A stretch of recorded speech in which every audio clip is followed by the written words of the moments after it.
5 a.m. Apparently, it's still fine to vote if you have a brain tumor. John McCain cast the deciding vote with a couple of other Republicans siding with the Democrats to block the alterations to Obamacare. Now, this really isn't the end of the world. I mean, obviously, these problems in American healthcare go back a long time, and you're not going to fix them overnight. And of course, now what's happened is, sort of like the welfare state, people have made decisions about their health and their exercise and their diet based upon subsidized or free healthcare, and removing that is going to be painful and difficult. I mean, we go back like 100 years to American healthcare problems back in the day. This is even before World War I. All the American physicians got together and said, well, we can't make a buck. There's too much competition here in the provision of healthcare. So they, established cartels, and they blocked other people from providing services. They ran to the government, as special interest groups generally do, to create barriers to entry so that they could jack up prices internally. And this has been going on for a long time. Healthcare was ridiculously cheap. I mean, it's funny. It's one of these things, like if you're in the Soviet Union in the 1950s, you think it takes like 12 million people to produce a loaf of bread because they're so damn scarce.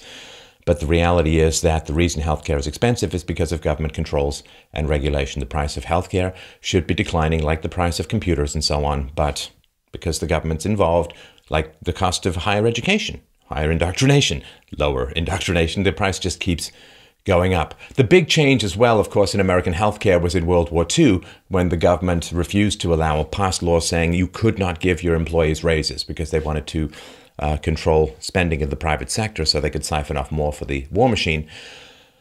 And so in order to attract better employees, the employers, the companies said, okay, well, we'll pay for your healthcare. We'll pay for your healthcare premiums. And that was a way that they could provide, quote, raises without violating the government's edicts. And then, of course, what happened was, because companies were paying for so many people's healthcare, they put them all together in a big pool and they got reduced prices, and then everyone got used to that kind of healthcare cost, which was sort of non-existent. And of course, if your corporation pays your healthcare, you don't have to pay taxes on the income that you would use to pay for your healthcare otherwise. So it seems like a free benefit. The problem is, of course, that the personal responsibility factor again tends to get diminished. And so what happened then, of course, was that people got tied to their jobs. See, companies really liked it because it lowered their employees' negotiating power when it came to work. Because especially if you weren't that healthy, if you were overweight or you were a smoker or you had other health issues or potential health issues, then you were kind of tied to your job. Because if you quit, you would lose your employee subsidized healthcare mandate, healthcare insurance. And then what would happen is you'd have to go and fight it out in the semi-free market of insurance to try and get another plan, which could be dicey. And of course, if you had a pre-existing condition, you would mostly be denied. And so people got tied to their jobs. They got kind of frustrated. And this lack of labor mobility is one of the reasons why the American economy has been underperforming for the last couple of decades. This lack of labor mobility has really harmed worker productivity, which is the basis of economic growth. So then what happened was everybody wanted to get their own little special medical problem put onto an insurance plan. And so you ended up with insurance covering things that were regular sort of preventive maintenance, which is kind of like your car insurance covering an oil change, like it has to be done. It's not really random. Insurance is supposed to be for, catastrophic, random, obviously hard to predict and very expensive situations, right? You don't buy house insurance for, I don't know, getting locked out of your house or something like that. It's going to happen once in a while, perhaps. And so what happened was people started piling more and more obscure ailments onto the general base of insurers, which the insurance companies didn't want to do, but it was mandated by law. So then what happened was, because people were sort of locked into their jobs and couldn't change jobs and were frustrated about all of that because they couldn't get insurance if it wasn't already provided by their employer. So the government in America basically said, okay, well, insurance companies, you're no longer allowed to deny coverage for people who have pre-existing conditions. Well, talk about detonating the entire statistical basis, actuarial basis of insurance. The whole point of insurance is you buy it before there's a problem. If you buy it after there's a problem, it's I don't know, it's a scam, it's nonsense, it's something that the market would never sustain. Like if you have homeowners insurance against fire, you can't get the insurance policy over the crackling sounds of flames in the background. Right? If your house is already on fire, you can't buy insurance against fire. I mean, this is so ridiculous, of course, right? Of course you can't. And the reason being that the whole point is the uncertainty. It hasn't happened yet. And that allows insurance companies to work their statistical voodoo and figure out what the cost is based on. But if everyone waits until their house is on fire before buying fire insurance, then there's no point having fire insurance. Everyone's premiums will be more than they would have paid privately because they have the cost of repairing their house plus the overhead cost of the insurance company, so it's no longer economically viable. So when insurance companies were not allowed to deny people for pre-existing conditions based upon prior regulations that the government had put in place, the outcome was very predictable. People said, okay, well, the insurance company can't deny me for a pre-existing condition, so you know what? I'm just going to cancel my health insurance and I'm going to reapply when I get sick. Not that complicated, right? I mean, if the insurance company can't deny you your application for insurance against fire, if your house is already burnt down, then you just wait till your house burns down and then you'll get free money by applying for insurance for something that's already happened. So what happened then was sick people began to overwhelm the insurance markets, because the whole point of insurance is the vast majority of people have to not need it in order for the premiums to be even remotely affordable. And because people waited until they got sick and then applied for health insurance and then couldn't be denied, what happened was insurance began to be more and more a pool of just really sick people, because the premiums went up so much that young, healthy people said, forget it. It's not economically beneficial. So they started dropping out of insurance as a whole. And a lot of this was the uninsured, and of course a lot it was new immigrants, illegal immigrants, and so on. And so what happened was the healthy people began to leave the insurance market, and it became largely populated by people who had, sort of bottomless black holes of medical requirements, and this drove premiums through the roof. Now, of course, what the government could have done is that it could have, reduced regulations, reduced barriers to entry, opened up more competition in the insurance markets across state lines and so on. It could have gotten rid of the mandate for, well, not the mandate, but the incentives for corporations to supply healthcare insurance to their employees. I mean, it's ridiculous. A corporation doesn't pay your car insurance. It doesn't pay your life insurance usually. I mean, so it could have reduced government power. But of course, this to some degree came to a head when Obama was in power. And so what he did, of course, was he sent out the attack dogs to round up the young, healthy people and force them back into insurance. This, of course, was the you have to buy health insurance mandate in Obamacare. So corralling all of the young, healthy people who were fleeing the collapsing fiscal and political structure of terrible insurance, mostly inhabited by people who were already ill, they had to be rounded up and dragged back at gunpoint to buy health insurance. And some of them did, and of course some of them made a rational calculation and said, well, the cost of the premiums are still way higher than the penalties for not buying health insurance, so I'm just going to pay a little penalty and I'm still not going to buy the health insurance. And so this did not solve the problem. And of course the materialization of all of these supposed savings, which were never going to occur, didn't occur. And so things went from bad to worse. And the satisfaction with American healthcare was actually pretty high before Obamacare, like way north of 80% of Americans liked their healthcare, were content with it, content with their doctors, happy with it. So this wasn't some giant problem that needed fixing. What happened, of course, was that the Democrats, they always want to mess with the free market, because they really dislike the free market. They're, centralized, coercive command and control, centralized bureaucracy, central planning kind of people. And so they always want to mess with the free market so they can say, well, look, you see, the free market doesn't work and therefore we need more government. I mean, the purpose of Obamacare was not to fix healthcare, but to break healthcare so that single payer could be brought in after the disaster of the free market had been exposed through. You understand how all of this works.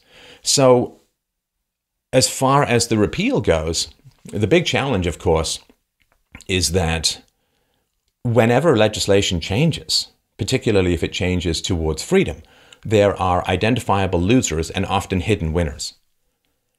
And the identifiable losers are the people who lose their healthcare insurance and have to rely on charity or other government programs and so on to get their healthcare. So those people, it's a tough life for them. It's a tough transition. It's very difficult. The people who then get healthcare aren't nearly as happy as the people who lose healthcare are unhappy, right? It's the old Bastiats, right? The visible costs and the hidden benefits, or the visible benefits and the hidden costs. And so the media always wants people to make decisions based upon individual suffering rather than general principles. Individual suffering rather than general principles. And so what they do, if they don't like a particular piece of legislation, is they hunt around until they find someone who's, tragic-eyed and photogenic, and they then will find who's lost out as a result of this legislation. They go and they interview that person and they broadcast that person, and people like them. Faces of a disaster, stories from the underground, the people who've lost out, and you have this parade of people who have lost out as a result of this legislative change. And of course, they don't show all the people who've won, because the people who've won are like, wow, I guess I can afford healthcare insurance. That's nice. But that's not as compelling a story as somebody who's lost healthcare insurance or lost some access to healthcare as a result of changed legislation. And so if they can get you to make decisions based upon individual stories rather than general principles, i.e. freedom, free market, and so on is better and sustainable, then they're completely in control of you, right? Then the media can just push and pull these narratives. Like you always hear these politicians say, in a truck stop in Nevada last week, I met a man, and that man said to me, humana, humana, humana, and everyone's like, wow, ooh, goosebumps, right? Because that's an individual story rather than general principles. If there are general principles, you can make sensible decisions based on ethics. If it's individual stories, you're completely open to whatever narrative the media wants to push. If it was individual stories, when the West never would have ended slavery. You can almost find a slave who's worse off after the end of slavery, right? Somebody who, this man used to live in a nice house with his slave owner, and now he lives under a bridge because he can't find a job and he's sick, and right? I mean, so you can't ever make decisions based on individual stories, because that's for persons, that's for charities, that's for churches, that's for individuals and family members and friends to all evaluate. But this pumping up of individual stories, like the kid on the beach in Turkey, will always lead you to be open to being controlled. Now, McCain too. I mean, McCain has his reasons, I suppose, but all you need to know, like there's this wonderful thing in the free market called price, which tells you a huge amount of information that's not available in any other context. You can't get it through central planning. Now, price is fantastic and fascinating. It tells you about supply. It tells you about demand. It tells you about cost. It tells you about efficiency. It tells you about profitability. It tells you an enormous amount. If prices are very high for a good, it's like, ooh, there's a lot of profit there. We should go in there and we should compete. And right? It tells you if prices are low, maybe we should exit this market. Like, it tells you a huge amount of what's going on. Now, the media, mainstream media throughout the West, provides a wonderful, wonderful service free of charge. And this wonderful service free of charge is the traitor meter. Now, the traitor meter, it tells you how much a public figure is committed to freedom or to coercion, if they're committed to a market or government force, if they're committed to your liberties or your enslavement. And the traitor meter is actually very simple. If the media likes that person, high on the traitor meter. If the media dislikes that person, high on the your ally in the future fight for freedom meter. That's a bit long, I suppose, but you get what I'm saying. And so the fact that when last year, when Donald Trump said about John McCain, I prefer people who weren't captured, who that being captured doesn't win a war. And the media immediately rushed to his defense and, this is terrible and he's a hero and so on. And that's all you need to know. That's the price signal of corruptibility that the media is sending you. Whoever the media is rushing to defend is an enemy to you, your future, and your freedoms. It's a very, very simple metric. And so far, I've found it to be 100% reliable. So, yeah, this is where things are. The Democrats thirst for power and control, and therefore almost exclusively vote along party lines. And the Republicans, a lot of them thirst for power and control, but some of them do have some principles, which means there are fragments and fracturing. Now, because the unity of power lust unites the Democrats and the smattering of principles among the Republicans shatters their unity and causes them to recoil from the inevitable compromises of legislative agendas, it means that the Democrats have an edge, even when the Republicans have, especially when the Republicans have a slim majority. But the failure of this, to me, I don't know. An argument could be made, and I think it's a good argument, that this is a positive, because if you reform something, you own it. Now, the fact that the Obamacare mandate has blown a big giant hole in the size of the federal budget, and it's currently leaking cash like some godforsaken ship at Pearl Harbor, means that with Obamacare continuing in its current form, the opportunities for tax relief is very low, particularly for the middle class. Tax relief for medium high income earners, 150K to 300K, is already not there and will go the other way. But even middle class people are unlikely to see any tax reforms or repeals given the continuance of Obamacare. But Obamacare isn't going to work. It is going to fail, and it is going to fail in a horrible, ghastly manner. And the fact that it has continued in its current form means that the failure and the repeal opportunities will be greater down the road if people hold to their principles. I know that's a little dicey, and of course there are a lot of people's healthcare on the line, and I understand that. And the individual stories thing too. I mean, if you see somebody who's not got access to healthcare, send them some money, help them out. I would. I mean, good Lord, just be charitable. You don't need to run to the government every single time. But the fact that it's failed means that the crash is going to be even more spectacular, which means the opportunities to go in not just a different direction, but the opposite direction, back towards freedom, back towards deregulation, that opportunity remains enormously strong. So it was kind of a mutant compromise, this skinny repeal bill. And of course, Mitch McConnell just dumped it mere hours before the vote was cast, so people didn't have much of a chance to review it. I mean, it's a god-awful process. And the idea that millions of people's healthcare and future and opportunities and debts and taxes rest on the tumor-infected brain of one old octogenarian is just a weird system, right? I mean, it's a weird system. And this is why centralization of these kinds of powerful decisions is always such a disaster. Decentralization and freedom is the way to go forward. And you know the old saying, the harder something falls, the higher it might bounce back. And as Obamacare crashes, the opportunities for freedom may present themselves in a way that weren't available at the moment. That's, I think, all we can cross our fingers and hope for. This is Stefan Molyneux for Free Domain Radio. Thank you so much for watching and listening.